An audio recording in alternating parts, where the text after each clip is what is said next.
South ગુજરાતના famous એવા દેસાઈ વડા બનાવીએ આજે. Welcome back to my channel. હું છું ગુજ્જુ ફૂડી પરાગી દેસાઈ.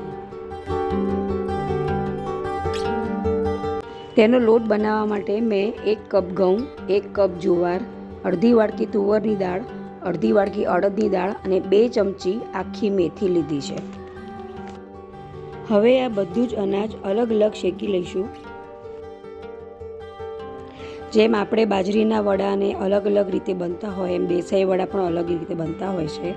ઘણા લોકો લોટ જ લેતા હોય છે, જેમ કે ઘઉંનો લોટ છે, જુવારનો લોટ છે, એની અંદર મેથીના દાણા શેકીને નાખે અને અડદની દાળ પલાળી રાખે, એને પછી વાટીને એની અંદર છેલ્લે ઉમેરી દેતા હોય છે. પણ મેં આ વખતે આવી રીતે બધા અનાજને શેકીને જ એનો લોટ દળાવ્યો છે અને પછી એ રીતે આપણે સ્ક્રેચથી જ બનાવીશું.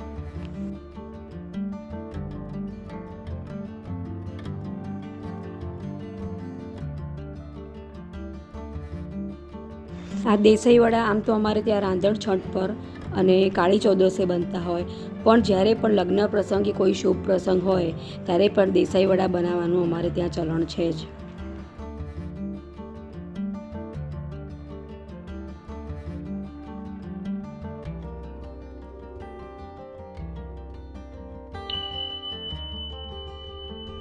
બધું અનાજ શેકાઈ ગયું છે. હવે ઠંડુ થાય પછી એને કકરો લોટ દળાવી દેવાનો.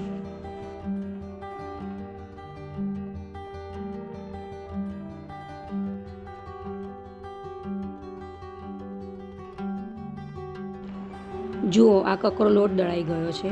ચાલો હવે આપણે વડા બનાવીએ.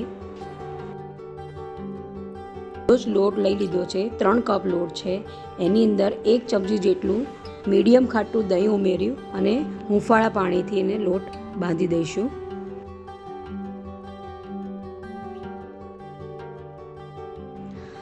લોટને બહુ ઢીલો રાખવાનો નથી, કારણ કે એ 6-7 કલાક આપણે એને મૂકી રાખશું એટલે ફર્મેન્ટ થશે, એટલે એ થોડો ફૂલશે જ.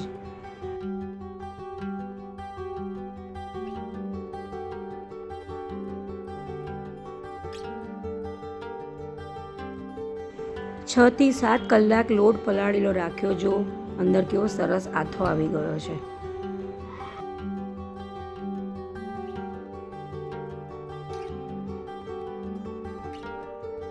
હવે તેમાં જોઈતો મસાલો કરીશું. મીઠું નાખ્યું, લવિંગિયા મરચાંની પેસ્ટ નાખવાની, આદું પણ આગળ પડતું નાખવાનું થોડું.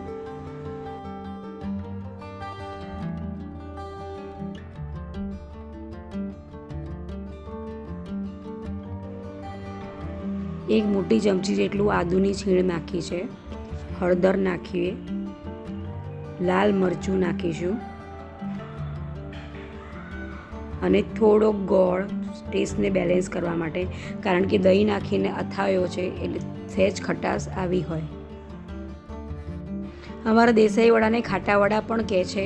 ઘણા લોકો તો ખાસું એવું ખાટું દહીં નાખીને એને આથવા મૂકતા હોય છે, પણ અમે એટલું ખાટું નથી ખાતા એટલે મેં 1 જ ચમચી જેટલું દહીં નાખ્યું હતું. જોઈતું પાણી ઉમેરીને લોટને થોડું એની કન્સિસ્ટન્સી સેટ કરી લઈશું.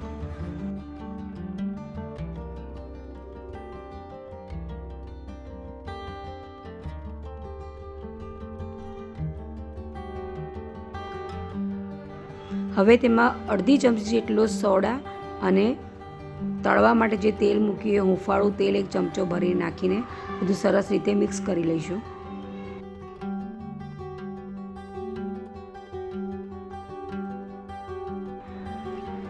જો પરફેક્ટ ખીરું તૈયાર થઈ ગયું છે. હવે આપણે વડા પાડીએ. સહેજ વાડકીમાં પાણી લઈને હાથ પાણીવાળો કરીને પછી નાના નાના વડા પાડવાના.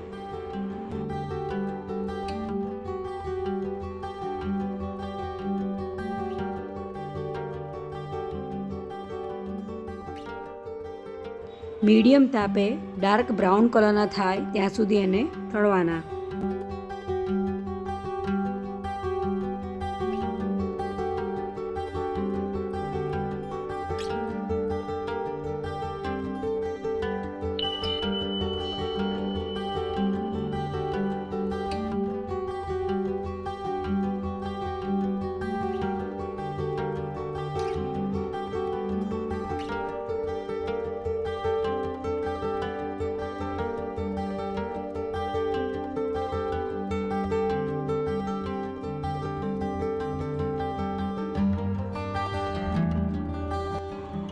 જો આવી રીતે બધા જ વડાને તળી લેવાના.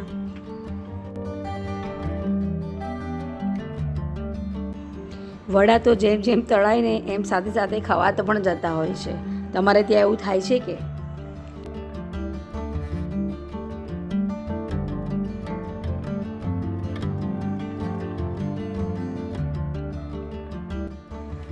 એકદમ ટેસ્ટી અને સોફ્ટ જાળીદાર ખાટા વડા એટલે કે દેસાઈ વડા તૈયાર છે. ફ્રેન્ડ્સ, જો તમને મારી આ રેસીપી ગમી હોય તો લાઈક કરજો, બીજાને શેર કરજો અને જો હજી સુધી ગુજ્જુ ફૂડી સબસ્ક્રાઈબ ના કરી હોય તો સબસ્ક્રાઈબ કરજો. જય શ્રી કૃષ્ણ.